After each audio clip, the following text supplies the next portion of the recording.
Hi guys, greetings of the day. Myself Raghavendra. So this is the part 2 of the design of spur and helical gears tutorial. In part 1, we discussed about what is meant by a gear, its classification based upon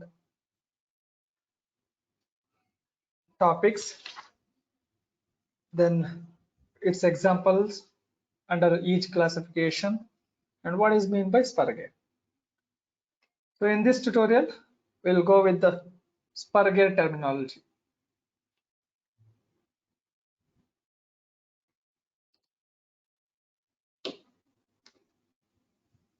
So this is the spur gear. So some of the terms are there. We'll go through one by one some of the terms. So first one is the circular pitch, that is from here to here. So it is the distance measured along the circumference of the pitch circle from a point on one tooth to a corresponding point on a adjacent tooth.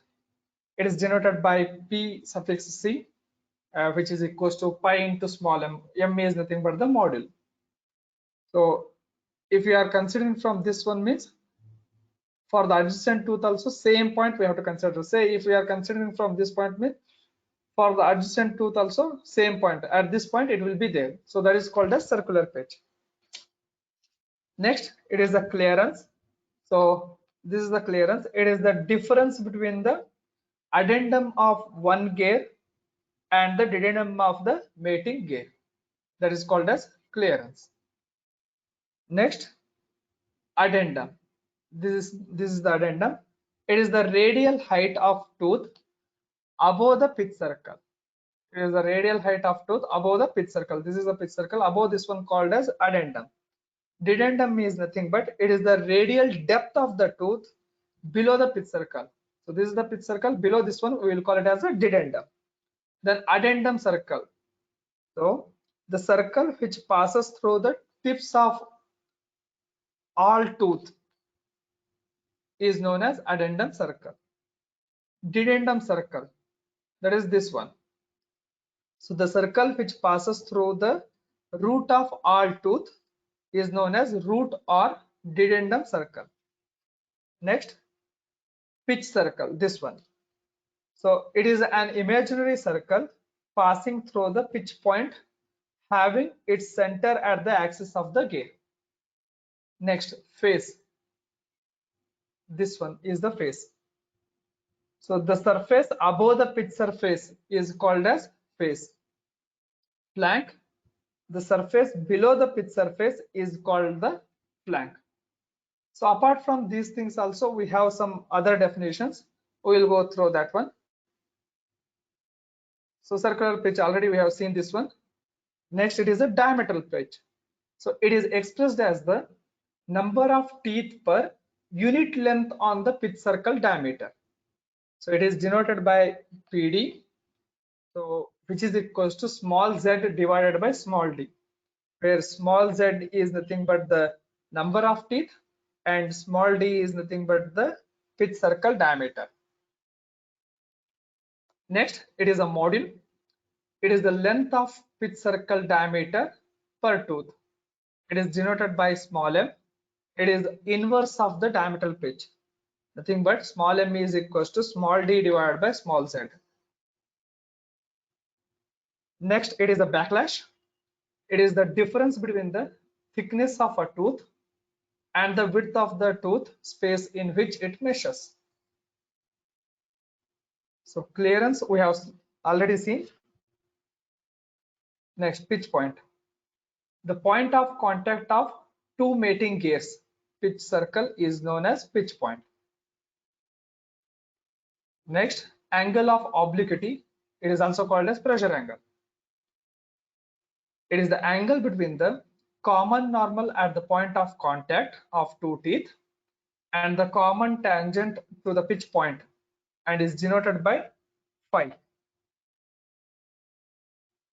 Next, path of contact.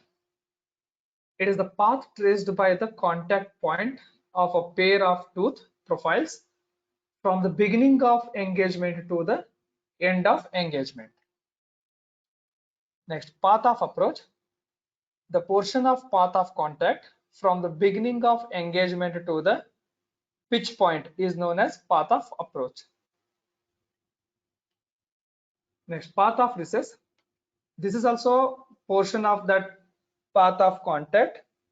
So it is from the pitch point to the end of engagement is termed as path of recess. Next, arc of contact. It is the locus of a point on the pitch circle from the beginning of engagement to the end of engagement of a pair of teeth in mesh.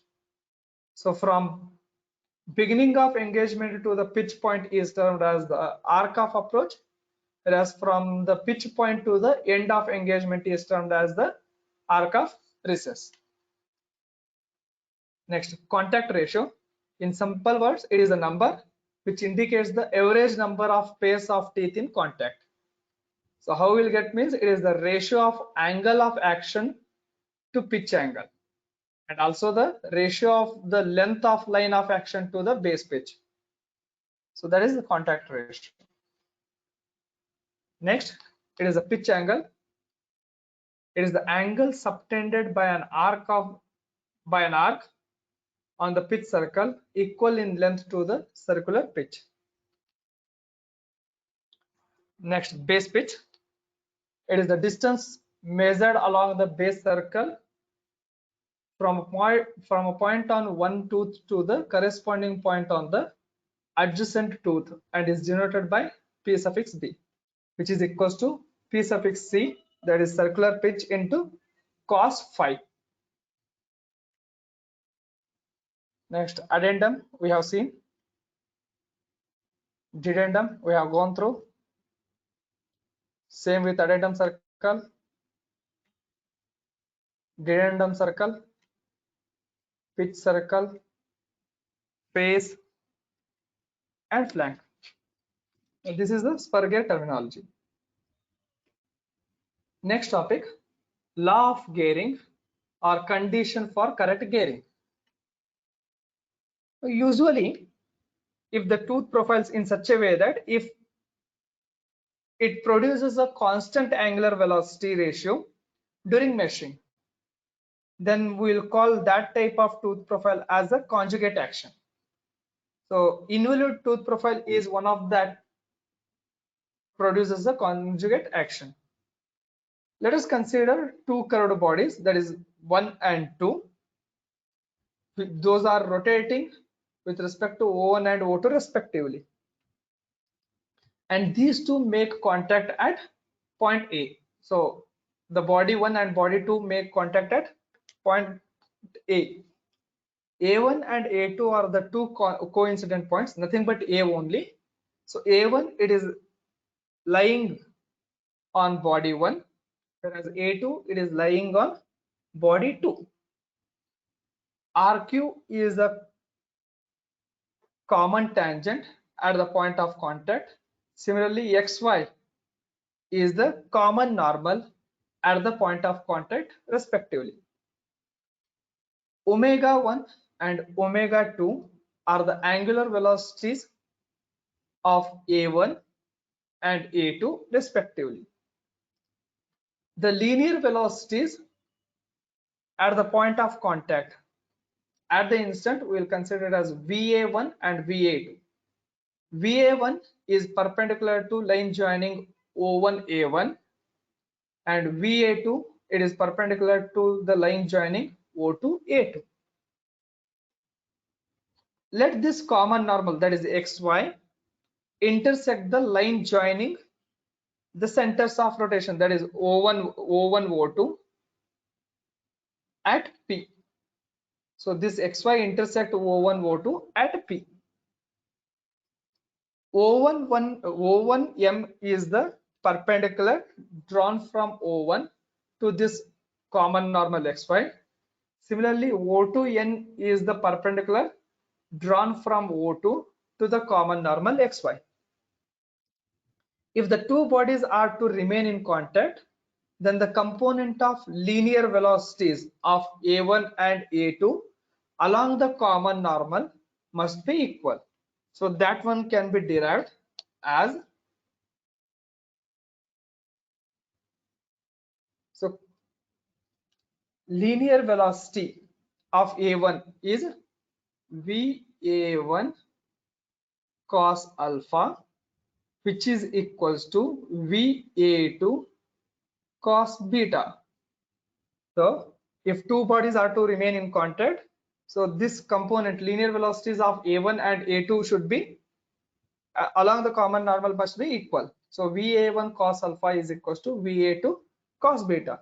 So VA1 can be written as omega 1 into O1 A1 into cos alpha, which is equals to VA2 can be written as omega 2 into O2 A2 into cos beta. So which is equals to omega 1 into O1 A1 cos alpha from the diagram. So this is alpha. Cos alpha is nothing but O1 M divided by O1 A1. So cos alpha can be written as O1 M divided by O1 A1, which is equals to omega 2 into O2 A2 into cos beta from the diagram. This is beta. So cos beta is nothing but O2N divided by O2A2. So cos beta is nothing but O2N divided by O2A2. So this O1A1, O1A1, similarly O2A2, O2A2 get cancelled. We are left with omega 1 into O1M, which is equals to omega 2 into O2N. So if you take velocities at one side, that is omega 1 divided by omega 2, which is equals to O2N divided by, this one goes to the denominator, O1M. This is called as velocity ratio, VR, velocity ratio. Also, from this triangle O1MP and O2NP, similar triangles. So triangles O1MP and O2NP, similar triangles. So triangles O1MP and O2NP are similar triangles. So from this one we can get O2N divided by O1M, which is equals to O2P divided by O1P. So it is O2N divided by O1M, which is equals to O2P divided by O1P. So earlier we derived velocity ratio as omega 1 divided by omega 2 is equals to O2N divided by O1M. But O2N divided by O1M is nothing but O2P divided by O1P, which is equals to O2P divided by O1P. So this is the velocity ratio equation. Now from this one,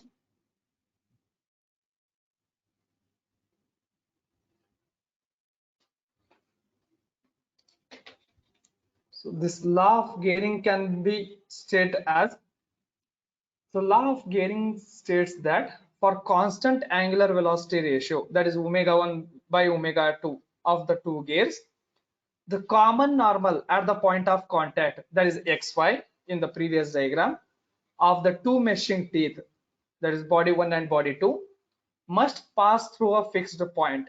So that fixed point is nothing but a capital P on the line joining the centers of rotation. Line joining the centers of rotation is nothing but O1, O2. So this fixed point is the pitch point in the case of gears. So for this tutorial, this much. Next topics we will see in the next tutorial. Thank you. Please subscribe my channel.